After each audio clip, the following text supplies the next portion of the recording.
बोलो गीता माता की जय। ओम श्री परमात्मने नमः। श्रीमद्भगवद गीता प्रथम अध्याय 23वां श्लोक। योथ सस्यमानान्वेक्ष्यं यायतेऽत्र समागता धार्तराष्ट्रास्य दुर्बुद्धिर्युद्धे प्रियचिकीर्षवः।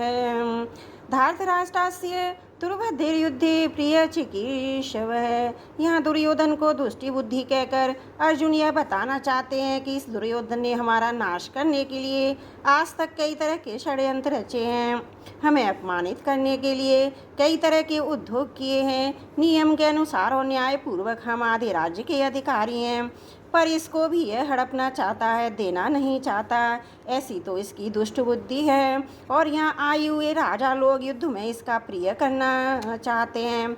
वास्तव में तो मित्रों का यह कर्तव्य होता है कि वे ऐसा काम करें, ऐसी बात बताएं जिससे अपने मित्र का लोक परलोक भी हित हो। परंतु ये राजा लोग दुर्योधन की दुष्ट बुद्धि को शुद्ध न करके उल्टे उसको बढ़ाना चाहते हैं।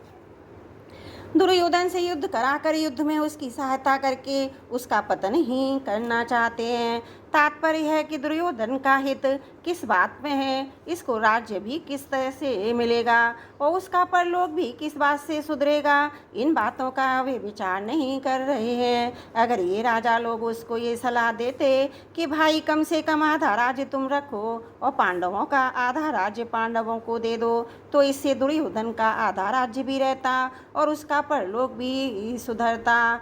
योतस्य मानान्वेक्ष्यं ययतेऽत्र समागता। इन युद्ध के लिए उतावले होने वाले को जरा देख तो लो, इन्होंने अधर्म का अन्याय का पक्ष लिया है, इसलिए ये हमारे सामने टिक नहीं सकेंगे, नष्ट हो जाएंगे। योत्सस्य मानान कहने का तात्पर्य है कि इनके मन में युद्ध की ज़्यादा याद आ रही है। तो देखूँ तो सही कि ये कौन है। 23वां श्लोक समाप्त। त्रुटियों के लिए क्षमा चाहती हूँ। वसुदेव सुतं देवं कंस चारुणमर्दनं देवकी परमानंदं कृष्णं वंदे जगद्गुरुं। 24वां श्लोक। एवमुक्तो ऋषिकेशो गुणाकेशेन भारत सैन्योरुभयोर्मध्ये स्थावयित्यार्थोत्तमं। भीष्मद्रोण प्रमुखतः सर्वेषां च महीक्षिताम् उवाच पार्थ पश्येतानंस संवेतान् कुरुनेति। गुणाकेश, गुणाकेश शब्द का दो अर्थ होते हैं। गुणा नाम मुड़े हुए का और केश नाम बालों का जिसके सिर के बाल नहीं है, अर्थात घुंघराले, उसका नाम गुणाकेश है। गुणा का नाम निंद्रा का है, ईश नाम स्वामी का है जो निंद्रा का स्वामी है, अर्थात निंद्रा ले जाने चाह रहा है, ऐसा उसका निंद्रा पर अधिकार है, उसका नाम गुणाकेश है। अर्जुन के केश घुंघराले थे, उनका निंद्रा पर आधिपत्य था, अतः उनको गुणाकेश कहा गया है। एव मुक्त है जो निद्रा आलस के सुख का गुलाम नहीं होता और विषय भोगों का दास नहीं होता। केवल भगवान ही दास भक्त होता है। उस भक्त की बात सुनने के लिए भगवान केवल सुनते ही नहीं, उसकी आज्ञा का पालन भी करते हैं।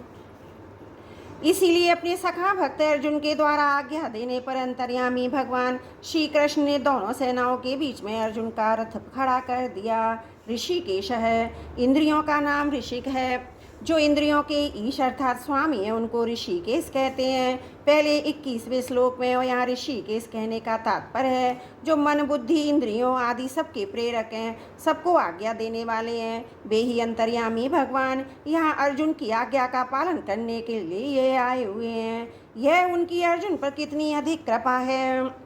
सैन्योरुभयोर्मध्ये स्थावयित्यार्थोत्तमम्। दोनों सेनाओं के बीच में जहाँ खाली जगह थी वहाँ भगवान ने अर्जुन के श्रेष्ठ रथ को खड़ा कर दिया।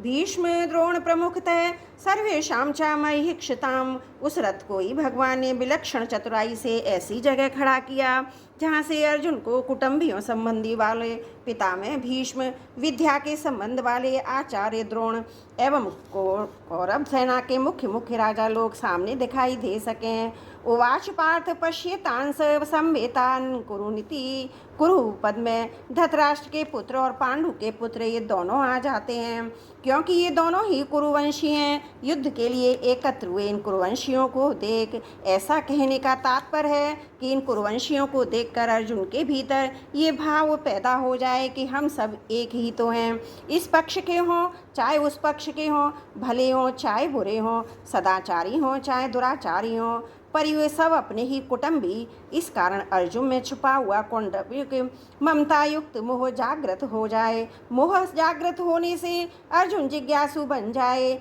जिससे अर्जुन को निमित्त बनाकर भावी कलयुगी जीवों के कल्याण के लिए गीता का मान उपदेश दिया जा सके।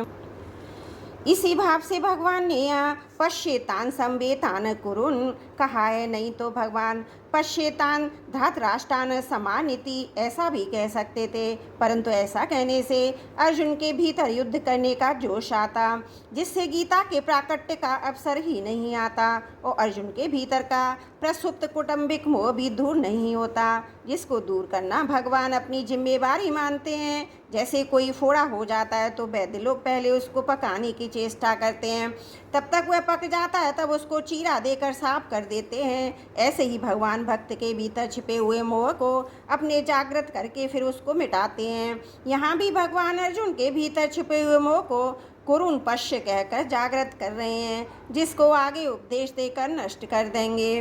अर्जुन ने कहा था कि मैं इनको देख लूँ, निरीक्षे अवेक्षे, अतः यहाँ भगवान को पश्य ऐसा कहने की जरूरत ही नहीं थी। भगवान को तो केवल रथ खड़ा कर देना ही चाहिए था, परंतु भगवान रथ खड़ा करके अर्जुन के मोह को जागृत करने के लिए कुरुन पश्य इन कुरुवंशियों को देख ऐसा कहा है। कुटुंबिक स्नेह भगवत प्रेम इन दोनों में बहुत ही अंतर है। कुटुंब में ममता युक्त स्नेह होता है तो कुटुंब के अवगुणों की तरफ ख्याल आ जाता है, नहीं तो ये मेरे हैं ऐसा भाव रहता है। ऐसे ही भगवान का भक्त में विशेष स्नेह हो जाता है, जो भक्त के अवगुणों की तरफ भगवान का ख्याल जाता ही नहीं, किंतु वह मेरा ही है ऐसा ही भाव रहता है।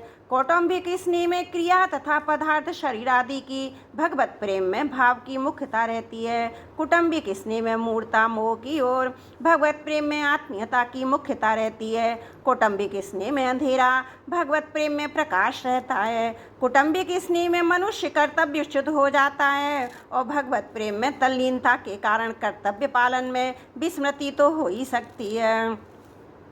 भक्त कभी कर्तव्यच्युत नहीं होता। कौटुंबिक स्नेह में कुटुंबियों की ओर, भगवत प्रेम में भगवान की प्रधानता होती है। त्रुटियों के लिए क्षमा चाहती हूँ। 24वां 25वां श्लोक समाप्त। वसुदेव सुतं देवं कंस चारुणमर्दनं देवकी परमानंदं कृष्णं वंदे जगद्गुरुं।